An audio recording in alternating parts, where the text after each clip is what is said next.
Watching Ranbir Kapoor on the big screen after 4 years is in itself good enough a bait to draw audiences back into theatres. But Shamshera isn't just riding on its protagonist's shoulders. It has all the elements needed to make a mass masala entertainer strike the right chord.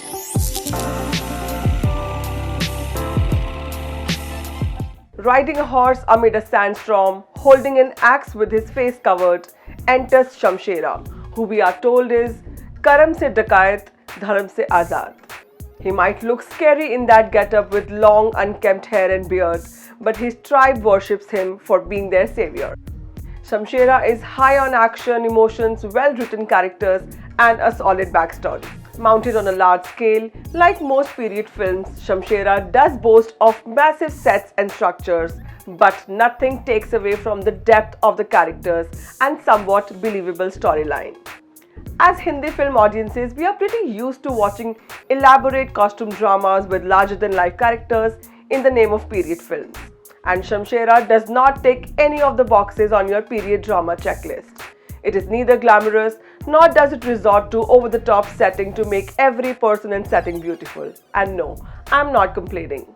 In what comes as a breather and a refreshing change from stereotypical period dramas, director Karan Malhotra's Shamshera creates a dark and dense world and takes on the caste bias prevalent during the British rule in the 80s-70s.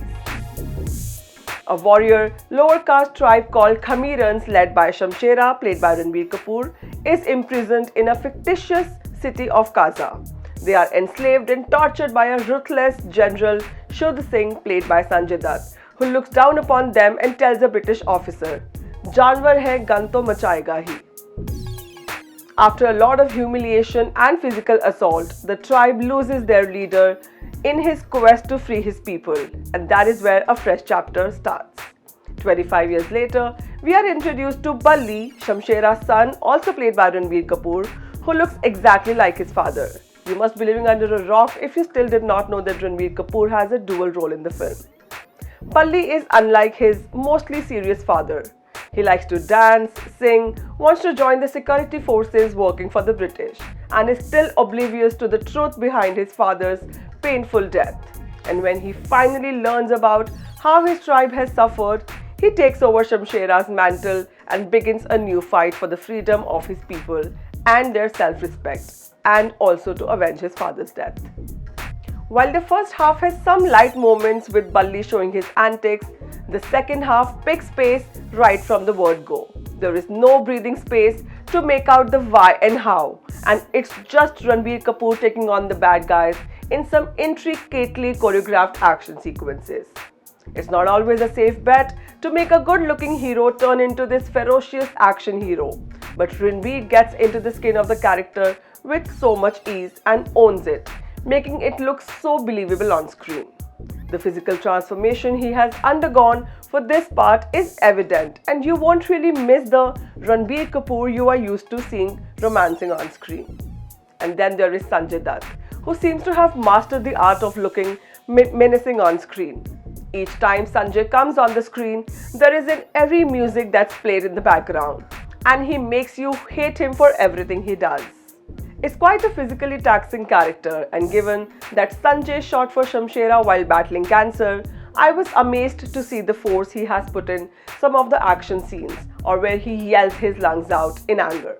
However, I wish makers had thought of a better look for his character and not made him look like a villain from the 80s. We are quite done with that.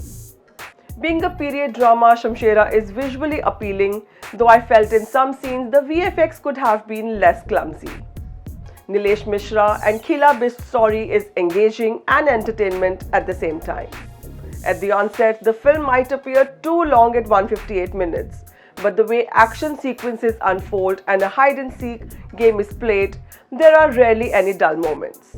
Piyush Mishra's dialogues are poetry in motion. The scene where Saurabh Shukla's character narrates a couplet to remember his friend Shamshera is epic, and that's even turned into a song later for Vaani Kapoor to show some dance moves. Vaani appears much later in the film with a couple of dance numbers and a handful of scenes. Her character, sadly, is the weakest of all in the script, as even the supporting casts, including Saurabh Shukla and Ronit Roy, shine in their important parts. The love angle between Vaani and Ranbir turns out to be quite forced and it doesn't add any value to the story. Nevertheless, Shamshera has enough moments to make you happy on screen. And Ranbir Kapoor totally justifies his new avatar, makes it all worth the wait. Watch it if you really enjoy period dramas and of course for Ranbir Kapoor. This is me signing off for now. If this review was helpful, please like, share and subscribe.